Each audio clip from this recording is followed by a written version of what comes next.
चौधरी साहब, ये बड़ा इम्पोर्टेंट मामला है जो कि जजेस का ख़त आया और जिसने एकदम काफ़ी तहलका मचाया, लेकिन फिर उसके बाद भागदौड़ और फिर काफ़ी मुलाकातें, राब्ते और अल्टीमेटली ये एक कमीशन। तो ओवरऑल इस सारी डेवलपमेंट पर आपकी राय क्या है? क्या ये दुरुस्त तरीक़ाकार तय किया गया है इसको एड्रेस करने के लिए, इस मसले के हल के लिए? समीना, पहली बात तो ये है कि मैं समझता हूँ कि जो ये मैटर की हैंडलिंग जो सुप्रीम कोर्ट के चीफ जस्टिस साहब ने और वज़ीर-ए-आज़म ने ठीक नहीं की है। और जिस तरह से ये कमीशन बनाया गया है, तसद्दुक़ जिलानी साहब जो है वो शरीफुल नफ्स आदमी हैं। अपना दौर उन्होंने चीफ जस्टिस का भी गुजारा और एज ए जज भी वो जो है वो एक बिल्कुल आप समझे कि वो नाकिसिद में रहने वाले जज हैं। लेकिन एक तो उनकी उम्र ज़्यादा है, सेहत भी ठीक नहीं है। मुझे लगता है कि ये काम जो है ना ये उनसे भरा है, वो शायद इस पे वो कौम की तवक्कुआत पे पूरा ना उतर सकें। ये जो ख़त लिखा गया था, सबसे पहले तो ये वजाहत होनी ज़रूरी है कि जिन 6 जजेस ने ये ख़त लिखा उन्होंने कोई इंक्वायरी कमीशन की डिमांड नहीं की। उन्होंने अपने साथ होने वाले वाक़यात जो हैं वो कलमबंद करके सुप्रीम कोर्ट में भेजे और सुप्रीम जुडिशल काउंसिल, क्योंकि जजेस की ज़ाब्ता जो कोड ऑफ कंडक्ट है, ज़ाब्ता कार को बनाने की बॉडी भी है, तो उन्होंने उनसे ये सवाल पूछा कि हम इस फिर मामलात में क्या करें, और एक तजवीज़ दी कि जुडिशल जो है ना एक कन्वेंशन बनाया जाए ताकि सारी जुडिशरी इकट्ठी हो और उसके ऊपर कोई लाएमल हो। उसका हल जो सुप्रीम कोर्ट ने निकाला, और ये कोई फ़ैसला जो इंक्वायरी कमीशन वाला था, ये इसलिए ये भी यूनानिमस फ़ैसला नहीं है फुल कोर्ट का। इसलिए आपने देखा कि जो लामिया है वो इस मामले के ऊपर खामोश है। TOR तय हो चुके हैं। देखिए TOR अभी रिलीज़ भी हो गए हैं। और बात ये है कि ये सिर्फ़ एक सियासी जमात का मामला नहीं है। देखिए जो लॉयर्स हैं उन्होंने भी, मैंने अभी अर्ज़ किया कि बलूचिस्तान के लॉयर्स ने इसको मुस्तरद किया है, और अब ज़ाहिर है लाहौर हाई कोर्ट जो सबसे एशिया की बड़ी बार है, वहाँ से भी कोई रिएक्शन आजकल में आ जाएगा, कराची में भी आएगा। इन बाकी बारों ने भी, बार एसोसिएशंस ने भी जो मुतालबा किया था वो एक रुकनी रिटायर्ड जज का कमीशन तो नहीं किया था। बार एसोसिएशनों का भी मुतालबा जो है वो 3 जजेस पे मुश्तमिल इंक्वायरी कमीशन का था। और ये जो मामला इंक्वायरी का कमीशन का है, जिस तरह से ये किया गया, इसमें तो कोई शक नहीं। तसद्दुक़ जिलानी साहब अच्छी रिप्यूट के हामिल जज हैं, लेकिन मुतासरा फरीक जो है इसमें अवाम पाकिस्तान है, और वो 6 जजेस हैं जिनके मैं नहीं समझता कि उनमें अगर और मगर की गुंजाइश है। क्योंकि अगर हम जजेस की लफ्ज़ पे या उनकी बयान पे एतबार नहीं करते हैं तो फिर उनके फ़ैसलों की भी अहमियत नहीं होगी ना उस तरह से। तो ये बात कहना मुश्किल हो जाएगा मेरे लिए कि मैं कहूँ कि जजेस जो हैं वो इल्ज़ामात सही हैं या नहीं। जुडिशल कमीशन का जो मसला जो काम है, और फिर हमारी एक तारीख भी है ना। अभी हमने शौकत अजीज़ सिद्दीकी साहब का फैसला भी देखा है, जो उनका केस था सुप्रीम कोर्ट में जिसकी हियरिंग हुई है, उससे भी ये चीज़ साबित हुई कि ज़ाहिर उनके साथ कहीं ना कहीं ज़्यादती हुई। और उसके अलावा भी ये हमारी एक पॉलिटिकल हिस्ट्री है। उससे पहले भी हैं, मतलब सजाद अली शाह साहब का जब 90s का दौर था तो उनके चैम्बर से कैमरे निकले थे। रमदे साहब का एक फ़ैसला है, बंदों को का दाखिला सुप्रीम कोर्ट में बंद कर दिया था वो एक जजमेंट के ज़रिए। इस तरह से वो नसीम हसन शाह साहब का भी एक इंटरव्यू है। तो ये बात तो कोई नई नहीं है।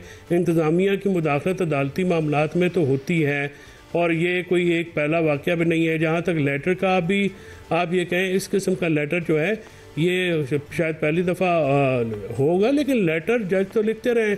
काजी साहब के भी लेटर जो हैं वो आए रोज़ आते रहते थे जब वो सीनियर ब्यूने जज थे, तो कभी वो किस मामले पे तो जो मबजूल करा देते थे। और मैं नहीं समझता कि जजेस का लेटर लिखना कोई ऐसी मायूब बात है। अब जज साहबान का एक प्रॉब्लम होता है कि वो नहीं बोल सकते मीडिया में या अपने आप को डिफेंड नहीं कर सकते, तो अपने दारों को अगर वो लेटर लिखते हैं तो इसमें कोई ऐसी बात नहीं है। काजी साहब भी लिखते रहे हैं, तो इन जजेस में लिख दिया, अपने तहफ़्फ़ुज़ात का इज़हार किया है। तो हमें तो एक आज़ाद मंच जुडिशरी तो चाहिए है अपने बुनियादी हकूक की हिफाजत के लिए।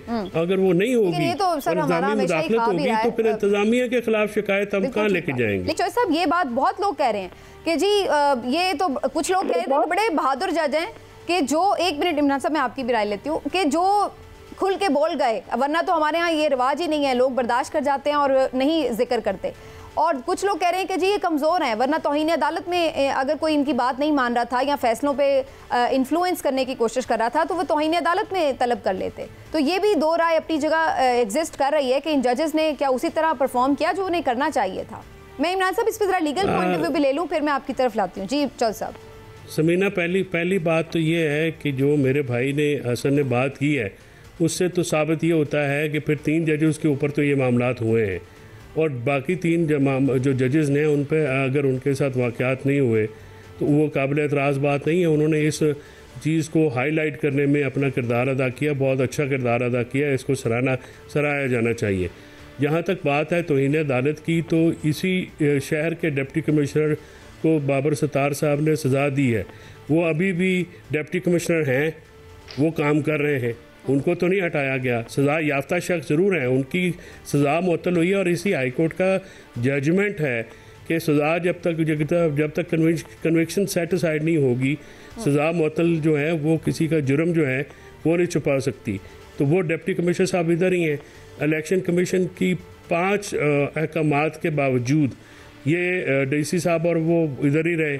तो जब देखिए इंतज़ामिया इतनी ताकतवर हो जाती है तो फिर जजेस को साथ तो बैठे नहीं होते, उनकी कोई अपनी फोर्स तो होती कोई नहीं है, ज़ाहिर है इखलाकी फ़ोर्स होती है। और जमहूरियत में सिर्फ फ़र्क अमरीत और जमहूरियत में यही होता है कि जो बुनियादी हकूक़ हैं उनकी हिफाजत जुडिशरी करती है। यही निज़ाम है पूरी दुनिया में, महज़ब दुनिया में। और अमरीत में उन इदारों की अहमियत नहीं होती।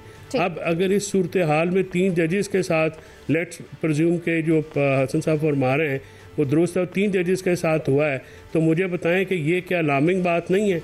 ये बात तो बहुत ही संजीदा है कि 3 जजेस के पास हम इल्ज़ामात को तस्लीम कर रहे हैं। तो इस मुल्क में ये कहा गया है कि जिसने फैसला दिया, क्या ये नहीं हुआ समीना कि जजेस अभी अपना सुप्रीम कोर्ट से हमजा कैंप के जो मुल्ज़मान हैं उनकी बेल हुई है और डिप्टी कमिश्नर पिंडी ने उनको निकलते हुए दोबारा अरेस्ट कर लिया। सुप्रीम कोर्ट पाकिस्तान के अहकाम की ये अहमियत है। चौधरी साहब, वकला तहरीक चलाएंगे? मेरा नहीं ख्याल कि वकला में इस वक्त ऐसी कैपेसिटी है। आम वकील जो है वो तो चार्ज है, लेकिन जो बार एसोसिएशन हैं मोस्टली, जैसे पाकिस्तान बार है या सुप्रीम कोर्ट बार है, वो कोई कॉम्प्रोमाइज़ नज़र आते हैं इन इश्यूज़ के ऊपर, वो खुल खिला के नहीं आ रहे बाहर। लेकिन मैं समझता हूँ कि बार एसोसिएशन में नजर आती है ना चौधरी साहब, बार्स में भी तो तकसीम। हाँ जी, जो अगर कम तादाद में भी लोग हैं लेकिन वो निकलेंगे या उनकी बात वो ज़रूर करेंगे, ये इशू डाई डाउन नहीं, मिट्टी पाव वाला काम नहीं होने वाला इसके ऊपर। ये जब भी हुआ ये मामला, और अगर जिस तरह से हसन ने कहा है औरतों वाली बात से तो मैं बिल्कुल नहीं एग्री करता। पीटीआई के जलसों में ख़ातीन की बहुत बड़ी तादाद जाती है और उन्होंने ख़ातीन को बहुत ज़्यादा रिप्रेजेंटेशन भी दी है। JUI का जो तरह होगी तहरीक होगी, ज़ाहिर है उनका एक ऑर्गेनाइज्ड और मुनज़्ज़म क्राउड है और वो इस पावर भी रखते हैं कि वो आएँ और फिर उनको जो रोकने वाले लोग हैं वो मुश्किल हो जाएगा। फिर ऊपर से महंगाई का एक तूफ़ान भी अभी आने वाला है।